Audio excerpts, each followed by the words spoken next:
The cover of this tattered paperback features the man from Heimdall, standing atop a pile of bloody corpses. His two Zweihanders are crossed over his massive chest in a dramatic X, their blades dripping with gore.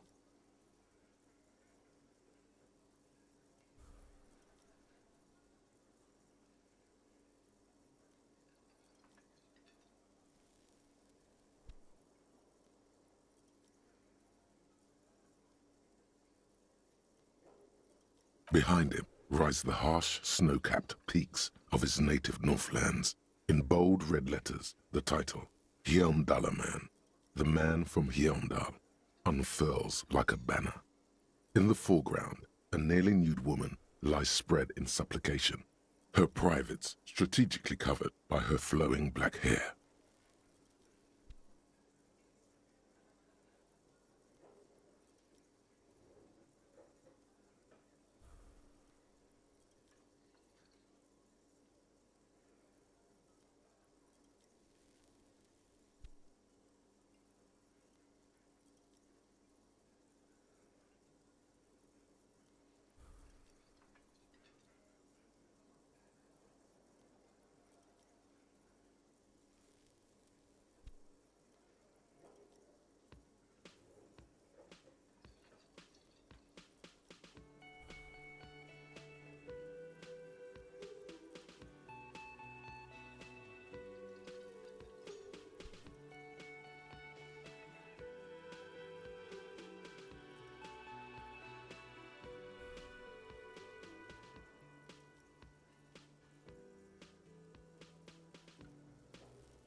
The back blurb reads, his latest adventure serves as the perfect introduction to the savage Heimdall saga.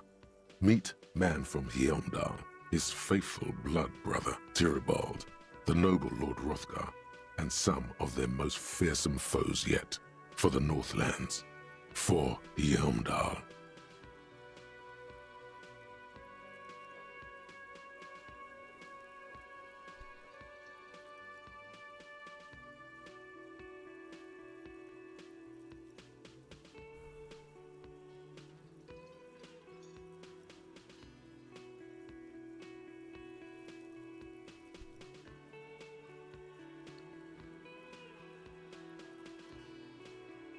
Below, in smaller font, you see the parenthetical, adapted from Man from Heimdall and the Necromancer's Treasure, Man from Heimdall, Lord of Hrothgar, and Man from Heimdall, The Curse of Nacht Hera.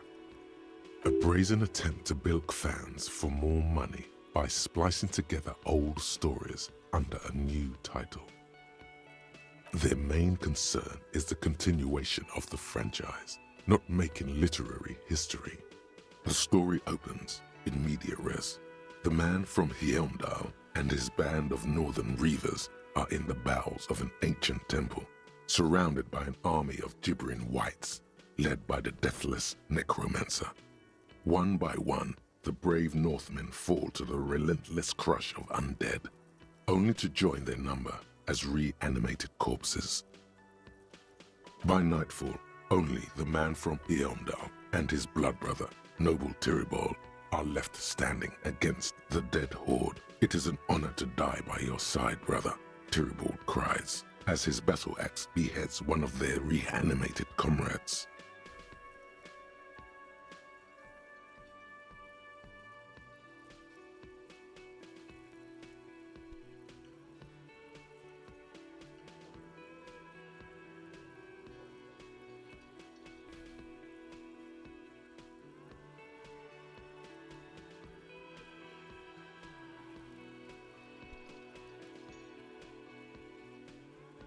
"9, Tyribald," the man from Heimdall bellows over the army of flesh and bone.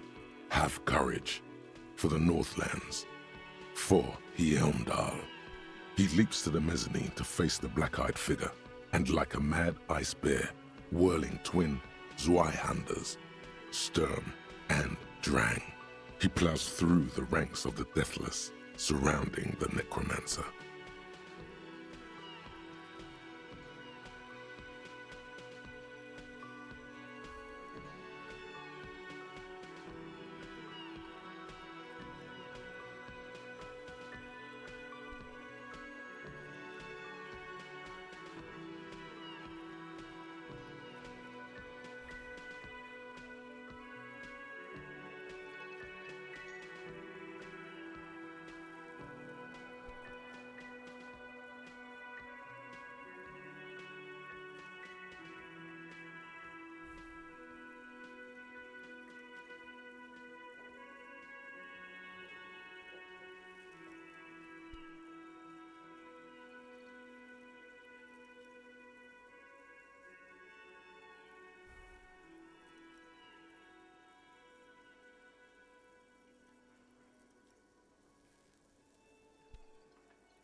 It is physically impossible for a human being to effectively dual-wield Zweihander swords in any kind of real-life combat situation.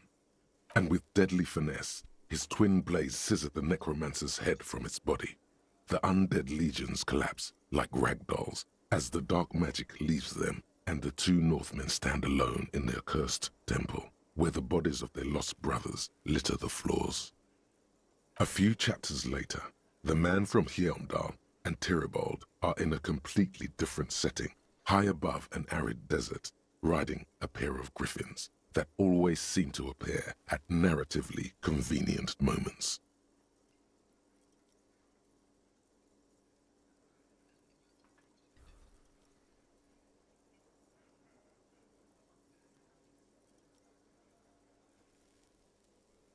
This book makes a mockery of the very idea of good plotting, though something tells you coherence was never the point.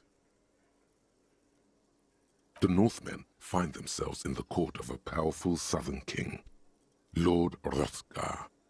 The old king beseeches the man from Heimdall to rid his kingdom of the Nachtherre, a subterranean clan of blind wizards who traded their souls for demonic powers. The man from Heimdall extracts a high price from the desperate king. He asks land for the homeless desert pygmies living exiled in the kingdom's borderlands. What do you mean? Because the flame of justice burns bright within his chest. Because, above all, he's driven to bring honor to the name of his beloved Heimdall. Because his noble Cutlan blood lusts for glory and conquest. It cannot be denied. You skip past a section detailing an elaborate banquet with many toasts, as well as the long and perilous journey from Hrothgar's keep to the ancient forest of Yesdar, where our heroes infiltrate the Nachtherre's dire hall. In the center of the great hall stands a blood altar on which a pair of Nachtherre are disemboweling a shrieking peasant, an unholy rite that empowers the Nachtherre forbidden magic.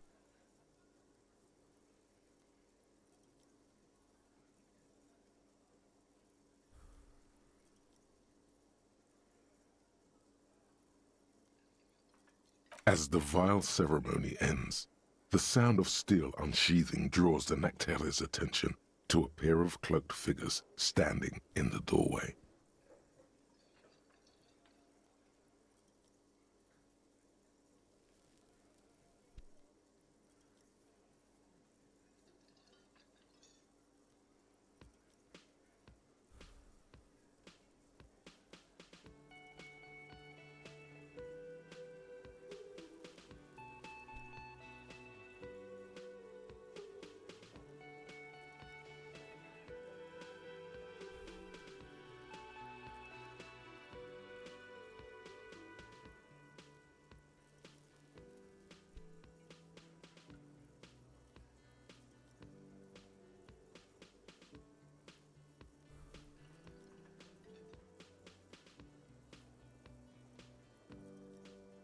Swiftly, the visitors toss off their cloaks and unsheathe glimmering northern steel.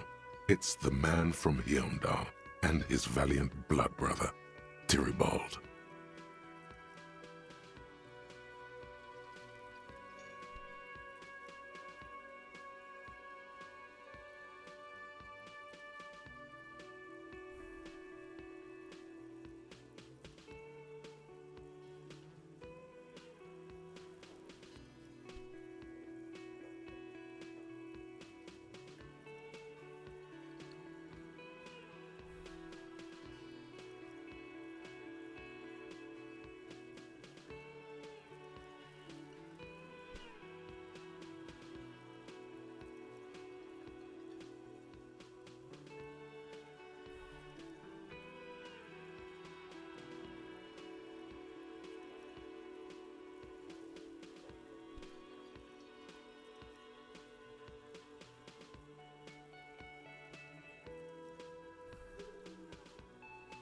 In an instant, the Nachtherre summon a horde of gibbering orcanoids who rush our heroes. The hall fills with the clang of blades and the screams of the dying. As the floor goes slick, with steaming orcanoid viscera.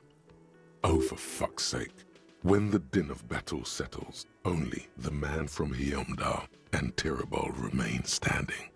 Exhausted and dripping with the entrails of their foes, the two Northmen confront the foul Nactera. The man from Heimdall's soda-like blue eyes fill with indescribable fury. For the Northlands, he cries, rushing headlong into a desperate melee. He probably is, but you can't be sure, because this one ends in a cliffhanger and a footnote saying, to be continued in Heimdallaman at the Gates of Tomorrow. Coming soon to your local bookstore.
Considering the sheer amount of different Heimdallaman books out there, it's very unlikely you're ever gonna find the sequel. The man from Heimdall stares at you on the cover. The edges of the pages are worn and smudged. A lot of people have read about the Devil Woman's altercations with the Heimdall man. The jacket copy proclaims, Man from Heimdall returns in his most exciting adventure yet. After crashing into a strange jungle, cannibalistic natives abduct his only surviving comrade, noble Tirabol. Before Man from Heimdall can mount a rescue, he is ambushed by a tribe of female warriors and taken to the ancient citadel of Cloud City, where a mysterious and wicked queen rules supreme. Will Man from Heimdall be able to escape his dire situation and find his missing friend? You open the book to a random page. Man from Heimdall, wielding his two Zweihanders, is carving through a sea of savages, his visage fixed in grim determination. His arms, whirling like windmills, are soaked with the blood of his enemies. Mangled corpses litter the battlefield. It calls out to you. This is the spirit of Revachol. Berserker rage burns in his azure-hued eyes as he brings glory and honor to his long-lost Heimdalla tribe. From the village of Heimdall, the ivory giant roars like an ice bear, and the winds of Gatla howl out his name. Man from Heimdall rides on a gilded griffin, his golden mane billowing in the breeze. Both Zweihanders sheathed on his back. He is off to war.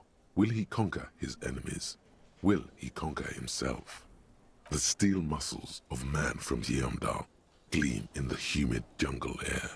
Yet the man does not sweat. In meditation, his soul drifts in the frigid northlands he calls home. A passage reads, The man from Heimdall looks up, his eyes blue as the mountain lakes of his homeland. He rarely speaks, but now his voice booms in the darkened throne room. Do not try to sap my masculine essence, wicked temptress. Son of Heimdall will never succumb to your seductive wiles. Thine spells are no match for purity and strength of will.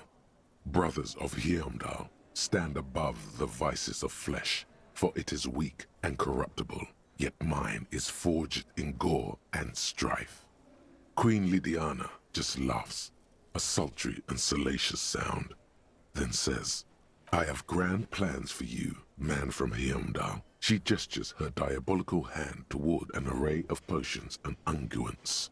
First, you shall please me. Then lead my armies against the vicious cannibals.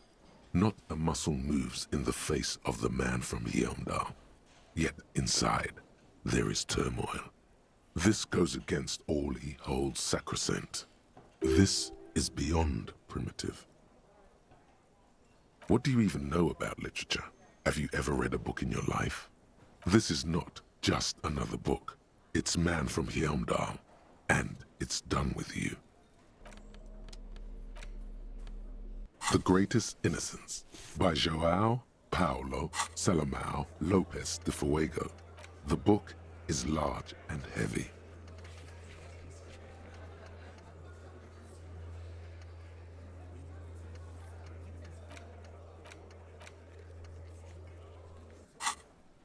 Browsing through the various chapters, you try your best to understand the ceaseless overflow, the sprawl of names, dates, places, events historical.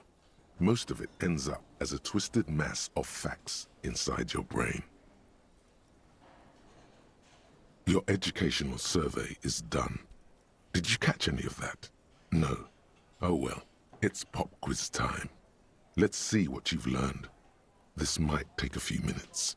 You ready? That's the spirit. Here we go. Question 1. Who was the first innocence? Oh yeah, this is what I was made for. A pop quiz is a short examination designed to test your knowledge without any prior. Dolores Day. Dolores. Incorrect. Dolores Day. Her colors are silver, white, and apricot. And when you think her, steer clear of this one. There's something terrible about this. Yes, the quiz is impersonal. No need to rouse sensations in your... A pop quiz. Dolores Day. Incorrect. Sola resigned after an assassination. Correct. Nothing much is known about him. It's not even clear that he was a he, but Franco Negro presumed as such and called him Pius. He's depicted as a young man with molten gold pouring out of his mouth.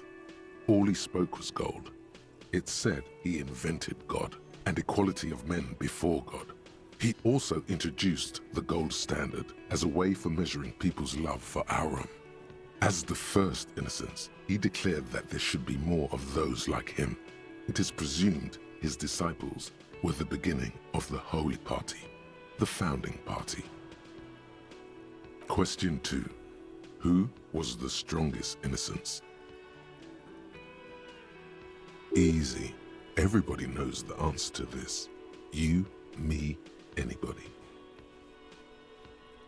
Incorrect again. While she originated many modern institutions, launched several successful expeditions, and was even critical of the Innocentic system itself, and somehow keeps popping up in your mind, she is not often considered the strongest, even though the words most associated with her rule are l'amour, la compassion, la autodiscipline, love, compassion, self-control, which could be seen as facets of strength.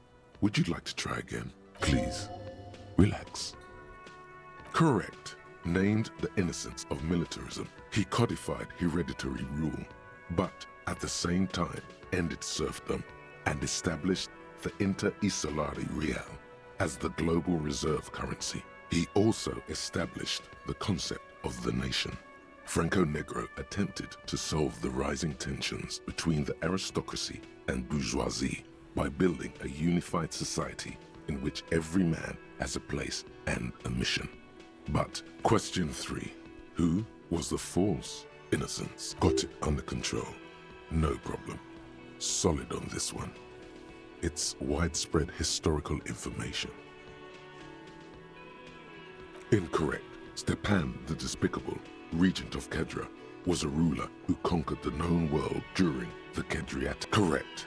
There have been a number of counter or false innocences, some assumed to have innocentic qualities, some who just thought so themselves. Occasionally, they have the support of a faction inside the ecclesiastic organization, and accusations of foul play have arisen. The most famous and important of these was Ernest Pasternak. He was into torture, despotism, hymns, cannons, and world conquest, but got defeated and humiliated by Stepan the Despicable. Of final stretch, you've come so far and learned so much. This is the most important. I've got it, honest. Correct. The Mesk might see Franco Negro as the father of nations, but as of this century, there's been a great shift in attitude. Dolores Day has become widely regarded as the greatest innocence. A most radical change to the whole fabric of the world. Everything from inter-esolary travel to the connected world to 3 consecutive scientific revolutions can be traced back to her. Every decade that passes, she seems less human somehow and more beautiful.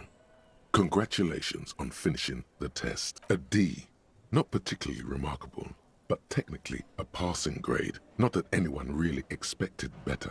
You would have done better if you just left Dolores Day for the end. Dial the Dolores Day down. What's going on with you? Okay. You are shouting at an inanimate object. Medicinal purposes of the pill. Flipping through the book, you find a number of sections on the general benefits of the pill. A large pharmacopoeia makes up nearly half of the book. You come across the following explanation.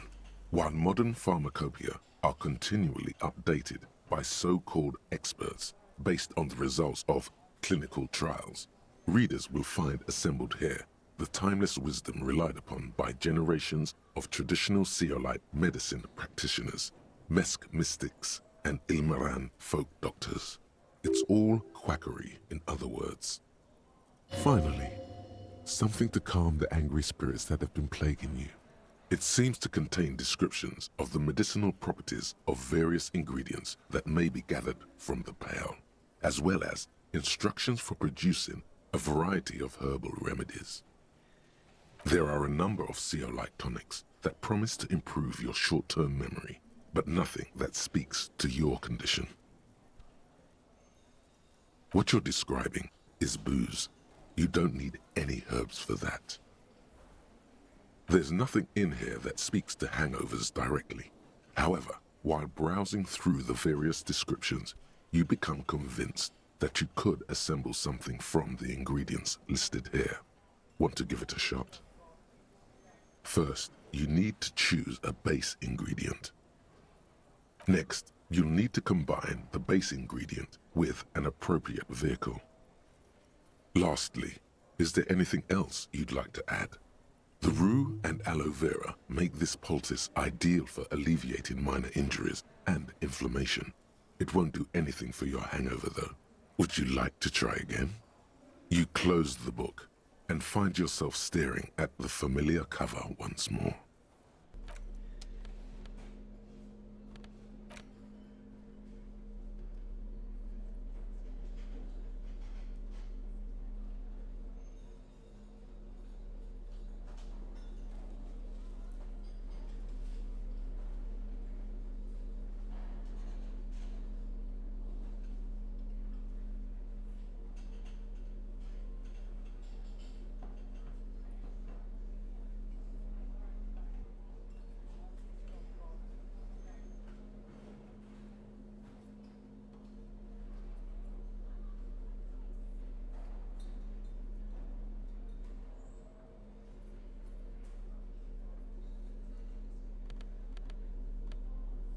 Medicinal, very well.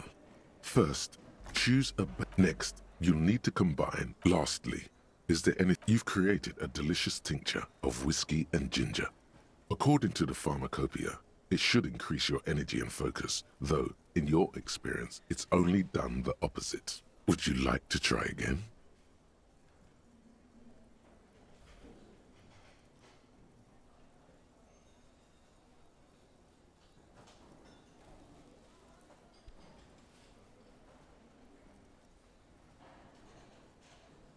Very well. First, choose. Next, you'll need to combine the base ingredient with an appropriate vehicle. Lastly, is there anything else? You've created a delicious tincture of whiskey and gin. Would you like to try again?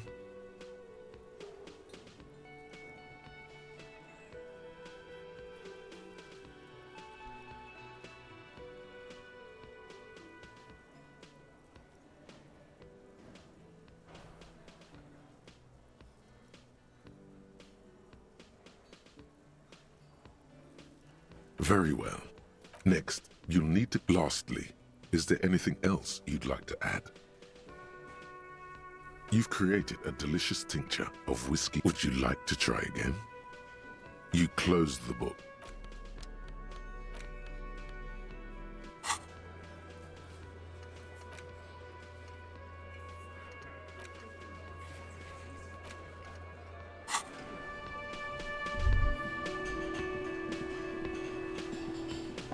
Hello. Lena and I were just discussing the design of the new... No. No, of course not. Why? Well, he's been a little unenthusiastic about the trip. More so than usual. That's understandable. He just wants to get home and warm up. He doesn't want to say it, but this is unusual. Gary's been to the jungle with him, to places way... Always a pleasure. I mean, officers. Okay, he keep...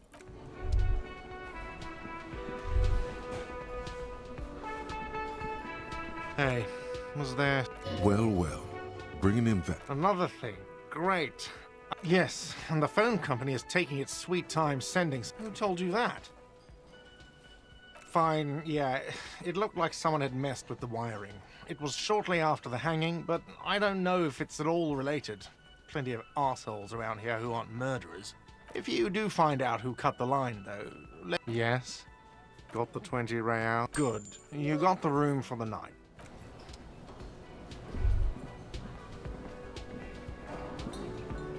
Hi again, gendarme. Bye-bye, gendarme.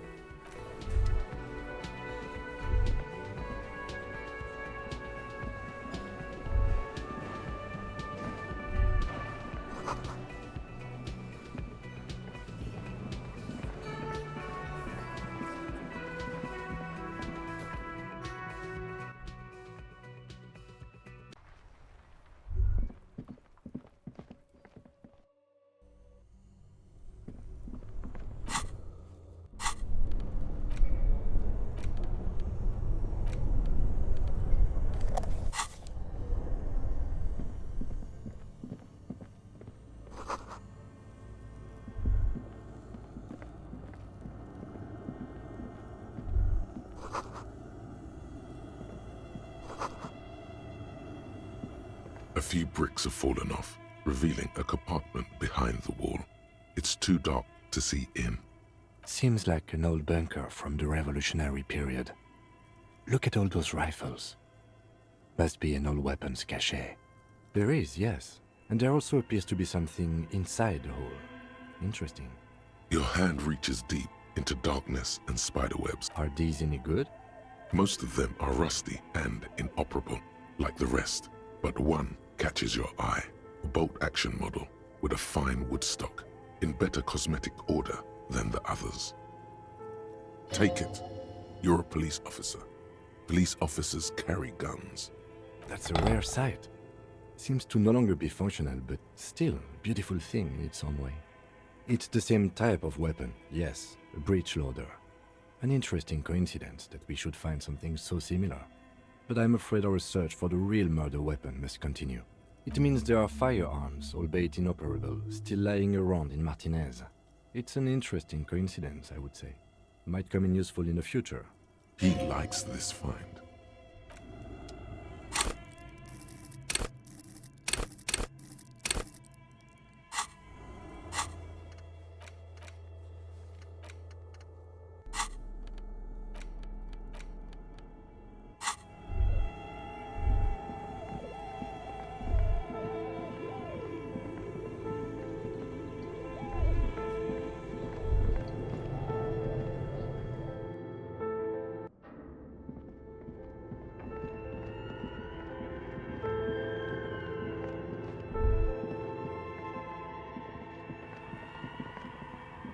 Oh, it's you again. Are you looking for a die? Very good. That will be 7 real for 1 custom die. Here's the cursed die you ordered. The phrases read, God is indifferent. Take all. Lose all. 50-50. Nothing happens. And pale. It's a die. Try rolling it. You throw the ball on the floor, and it ends with one of the phrases facing upwards. God is indifferent. Good. Now roll again, detective. It lands on exactly the same result. God is indifferent. It declares again. It's a sphere pretending to be a 6-sided die. Each row will end with one of the phrases facing up. The die originates in Ilmara, where it was used for cleromancy. Except I've weighted the die. When you try rolling it, you realize that each time it gets you exactly the same result. God is indifferent. This is our... It's even worse than she says. God is dead. We live in a forsaken age. In the face of death? No, not really. It is, isn't it? There's something liberating about knowing it's just we humans. No all-powerful force is guiding us, watching us, judging us. Good luck, officer. Aside from getting naked, you're not sure what else to do. The building holds no more answers for you.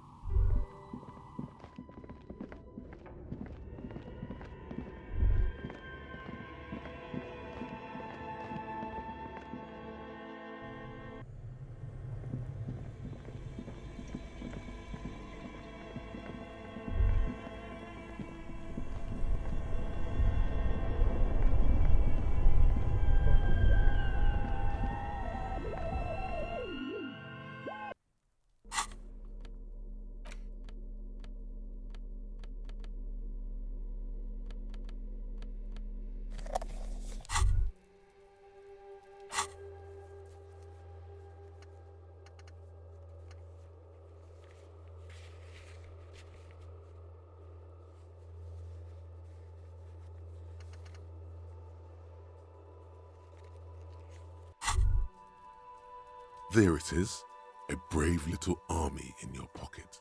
The 1st Smokes Platoon. 20 brave souls standing in salute, ready to step into fire for you, sir.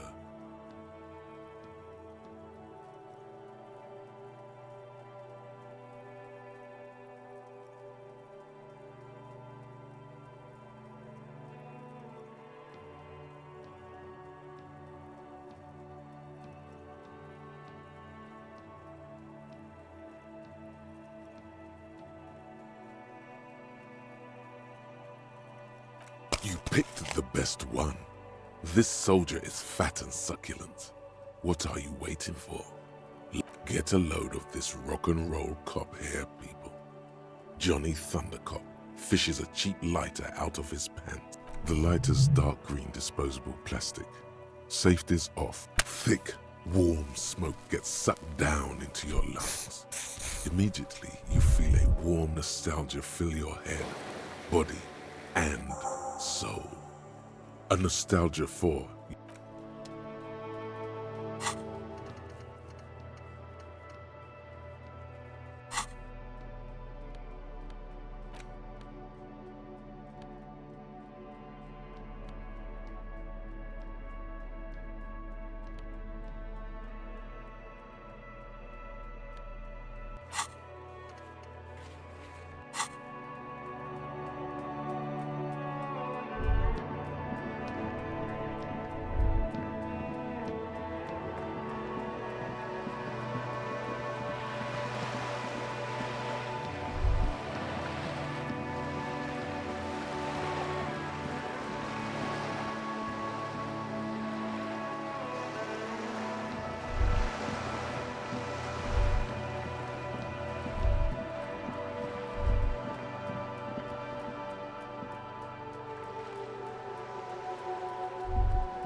Give me a moment. It's about Victor, isn't it? It's always about Victor with her. You'll find the Maisons in apartment 20 upstairs. It's one of those doors on the balcony. What? No. Would she understand if they did? If it ain't my business, I think we'd all be better.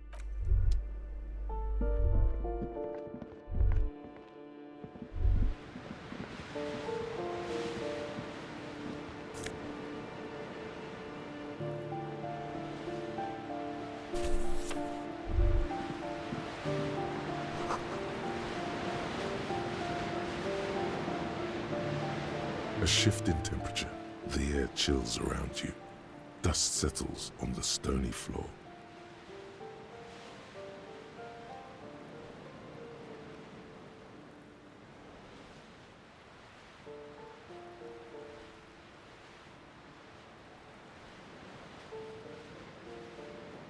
A former architect stands before a slice of window, a room plan in her hand. A cold wave has made the air in the building stand still and frozen, with temperatures falling down to -20 degrees Celsius.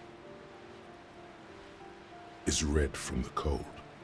She's breathing on her fingers, clasping the plan. Traces of sadness are visible in her expression.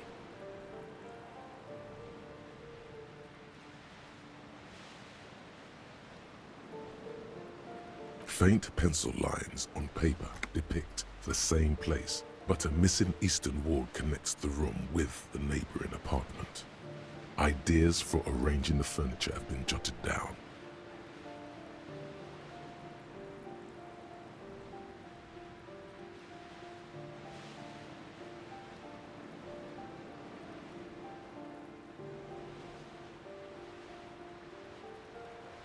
It's clean and empty, with new tapestry embellishing the walls. A standard HB graphite pencil has fallen off a three-legged stool in the middle of the room.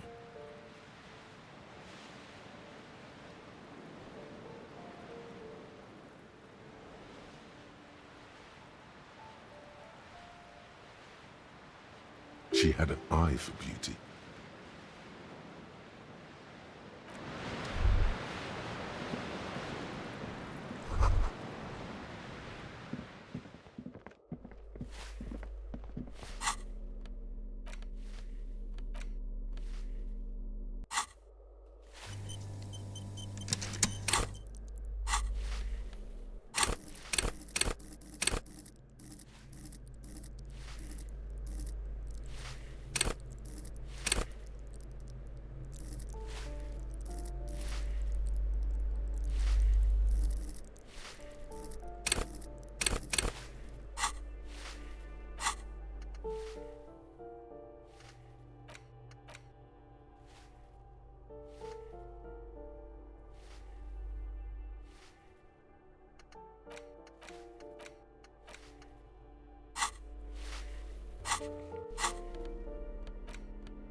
In your hands, you hold 16 Days of Coldest April by Yekaterina Dahl. The cover image shows a row of concrete apartments above which span a black and white rainbow. Indeed, the book is unusually heavy in your hands, as though the cover were lined with lead.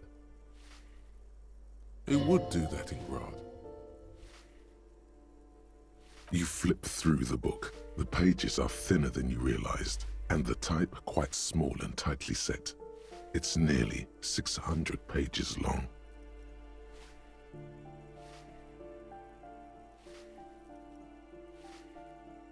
Real art is dense and difficult. If it didn't feel like you had to wrestle a suicidal bear to get through it, you weren't really reading.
The back cover is dominated by a black and white photo. She can't be much older than her mid-30s in this photograph. And yet, from this cover, the eyes of a sad old woman stare back at you.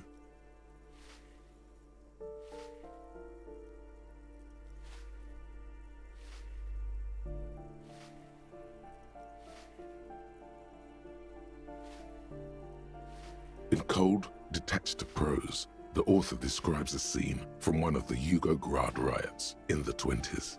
Youths overturned motor carriages and set trash cans ablaze, while heavily armored guardsmen dash in and disperse them in a flurry of baton blows. The Yugoslavia riots took place from 27 to 29. Fueled by ethnic unrest and the state's repressive tactics, these events are often seen as marking the end of a brief period of liberalization known as the Yugoslavia Spring. Like all such periods, it is frequently memorialized in art and literature. As ethnic tensions run wild, a pair of young lovers meet each other on the street. Somehow, in the middle of all the chaos, they manage to lock arms and look into each other's eyes. It would physically hurt you to keep reading. Are you sure? You've made the right life choices today, sir.